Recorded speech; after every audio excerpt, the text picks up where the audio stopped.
Hi, everybody. Welcome to my office. Sorry we can't meet in our cozy little space over in Hassinger. This is where we are today. And sadly, I'm alone, except for maybe this guy and my big red book. Yep. All right. At the end of class on Tuesday, we were first introduced to Thrasymachus, who is one of the most wily, violent, aggressive characters in all of Plato's corpus.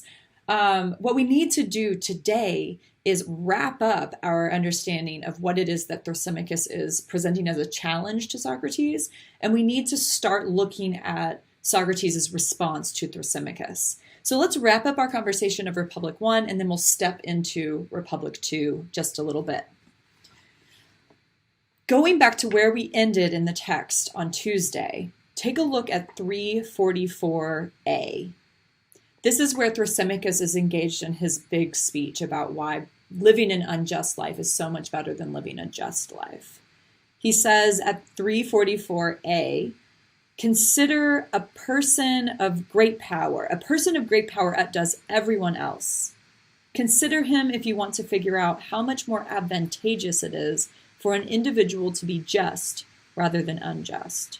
You'll understand this most easily if you turn your thoughts to the most complete injustice, the one that makes the doer of injustice happiest, and the sufferers of it, who are unwilling to do injustice, most wretched. So what Thrasymachus is saying is that he wants us to imagine someone who is perfectly unjust. He ends up calling this person a tyrant. Tyranny, he says, is representative of perfect injustice. The completely unjust person, he says, is someone who is always going to go after what they want. They're always going to be self-regarding. And because they don't have any kind of concern for being punished or being caught, they are going to pursue what's wrong, what's considered wrong by the rest of us. They're going to pursue that confidently. With that kind of confidence, they have great power, and they will be able to reap any reward that they wish. The rest of us, or let's say a person who is the opposite of that perfectly unjust person, is someone who is never going to be able to reap rewards, according to Thrasymachus. That person is always going to be living in the service of the person who takes advantage. They're always going to be living in service of the tyrant. So Thrasymachus thinks that those of us who pursue justice are weak-willed, we're going to be taken advantage of, and we're not going to live our best life. The best life, he says, is the unjust life. Now, Socrates takes this as a significant challenge because he believes, and here we have Socrates kind of knowing something or taking himself to know something, he believes that the just life must be better than the unjust life. He takes on Thrasymachus after that big speech by challenging the idea that the unjust person will be highly competent and capable of pursuing whatever they want. And he gets Thrasymachus to kind of contradict himself. So through the dialectical game, Socrates can achieve, he can achieve what he usually achieves with his interlocutors. He can show Thrasymachus to have confused thoughts. But it's also pretty clear that Socrates' aim in showing the interlocutor to have confused thoughts isn't really sufficient for addressing Thrasymachus' charge. We aren't so much concerned with seeing Thrasymachus, clear out his false beliefs and come to some kind of purified, skeptical belief about justice. What we really want is for Socrates to respond directly to Thrasymachus' charge that the better life is the unjust one. And it ends up being the case that Socrates has to take on that part of the challenge. So if we turn our books to 352c, we're going to see Socrates responding to the core issue that Thrasymachus has presented. At 353d, Socrates says, we've wrapped up our response to everything else you've claimed, Thrasymachus. We must now examine, as we proposed before, whether just people also live better and are happier than unjust ones. Now that's the position that Socrates supports. He thinks that the unjust person lives better and is happier. That's in opposition to what Thrasymachus thinks. The way that he begins with this is to say, I think it's clear already that it's better to live justly, but we must look into it further, since the argument concerns no ordinary topic, but the way we ought to live. This is certainly amongst those most important things that we had heard about in the Apology, this question of how we ought to live, right? So Thrasymachus, who is still his interlocutor at this point, invites him, go ahead and look. Socrates says, I will. Tell me, do you think there is such a thing as the function of a horse? Now, this is amazing. We've just heard that we're going to learn about no ordinary topic, but one of the most important issues, how we should live our life. And Socrates wants to talk about the function of a horse. This is shocking. I think it's very, very funny. Socrates will lead us through a discussion here that connects this question about the function of a horse ultimately with this question of how we ought to live. But we need to take it slow so we can see his moves, because every move that he makes here is really vital to the argument. So he first asked this question about the function of a horse. And the point of this is for us to think about what a horse is really for. What is it? Well, maybe we could slow down. What is a function, right? The question itself prompts a lot of questions, I think. Thrasymachus answers the question by saying that he does think that there's a function of a horse. Socrates proposes that the function of a horse will have to be that which we can do only with a horse, or that we can do best with a horse. We might wonder what that could be. What is it that we do with a horse, or that we do best with a horse? Thrasymachus says he doesn't understand what that means. So he doesn't offer an answer right there for what the function of a horse is. Socrates switches to an analogy. He says, is it possible to see with anything other than the eyes? Well, no, it's with eyes that we see.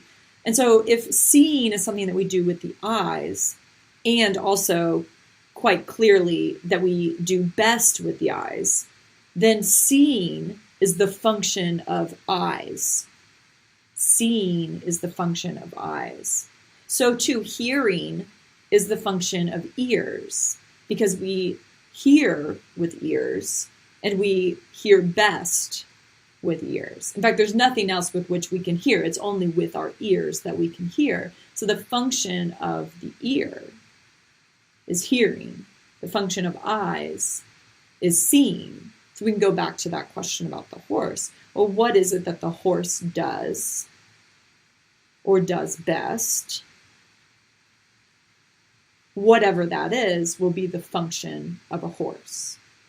You might say that it's plowing. Well, we can plow with oxen, but you might think that we plow best with a horse. So in that case, we would say plowing is the function of a horse. I don't know. You can fill that in however you want. I'm not sure what the function of a horse is. The point here is just that whatever that thing is will have to be the thing that we do only with a horse, or that we do best with a horse, right? He gives us another example. Could you use a dagger or a carving knife or lots of other things in pruning a vine?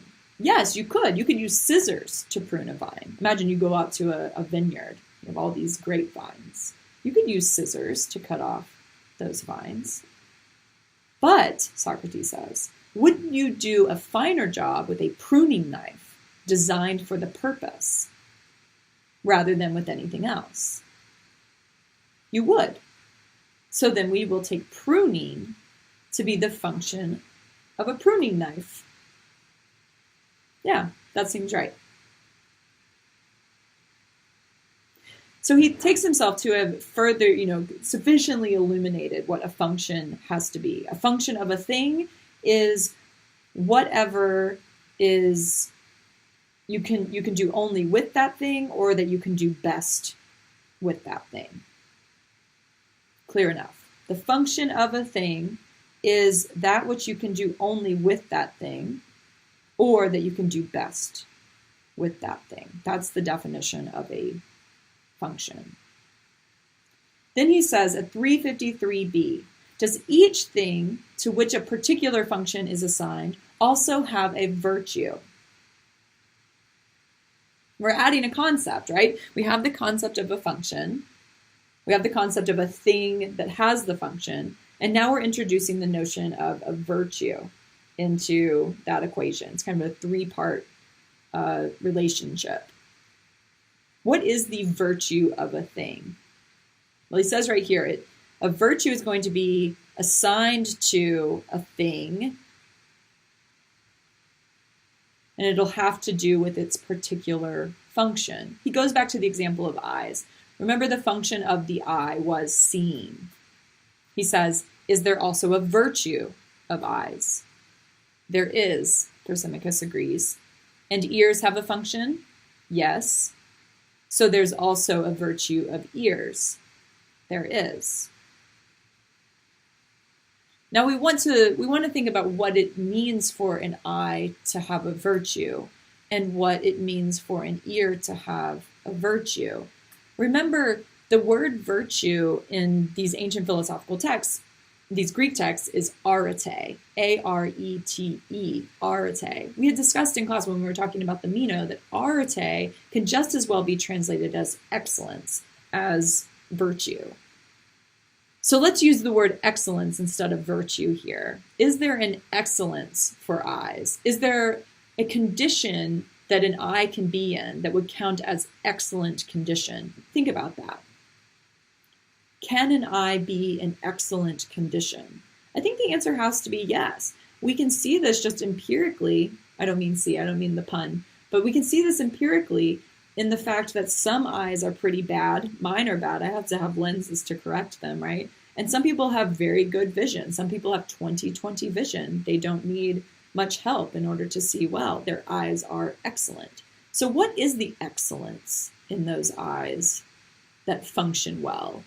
It's something like keen-sightedness or clear-sightedness or sharpness of sight, something like that.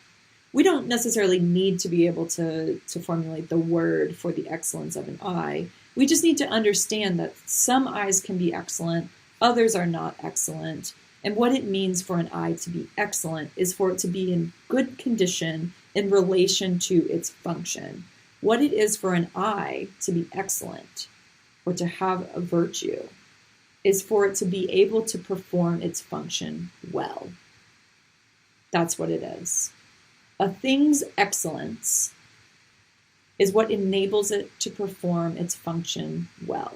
So an eye's excellence is what allows it to see well. An ear's excellence is what allows it to hear well. A horse's excellence is what allows it to do the horsey thing well. The pruning knife's excellence is what enables it to prune well, which might be sharpness, I imagine. So regardless of what words we actually have, what vocabulary we have for articulating the excellence in question, the excellence for anything that has a function is always going to be some kind of condition that enables it to perform its function well. So a function is that which one can do only with a thing or best with it, and the virtue for a thing or the excellence of a thing is what enables that thing to perform its function well. Commit that to memory. That's what a virtue is. So Socrates then has us turn to the question of whether or not there is a function for the human soul. This is at 353d. He says, "Come then and let us consider this. Is there some function of a soul that you couldn't perform with anything else? For example, taking care of things, ruling, deliberating, and the like. Is there anything other than a soul to which you could rightly assign these and say that they are its particular or peculiar function? No, none of them. What of living? Isn't that a function of a soul? It is. So we have the function of a soul. The function of a soul is living. That is, living is something that you can only do with a soul or that you can do best with a soul. And don't we say that there is a virtue of a soul? Then will a soul ever perform its function well? That is, will a soul ever live well if it is deprived of its own peculiar virtue?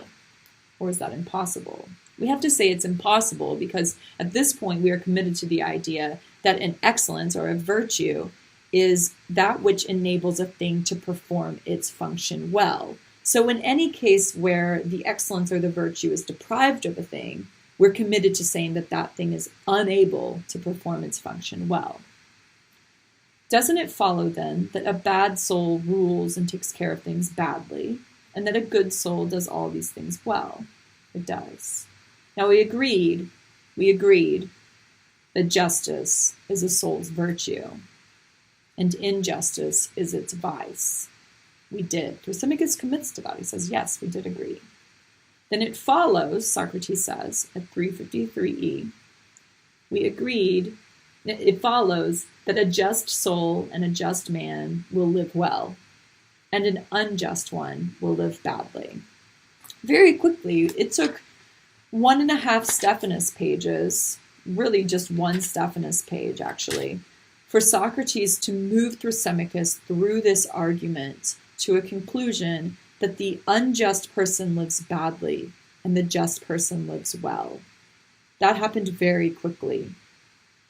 And we can see then at the end of Book 1, which is where we are now, that Socrates has offered a kind of defense for the idea that the just life is the good life through this analysis of the soul's function, the human soul's function, and the human soul's corresponding virtue.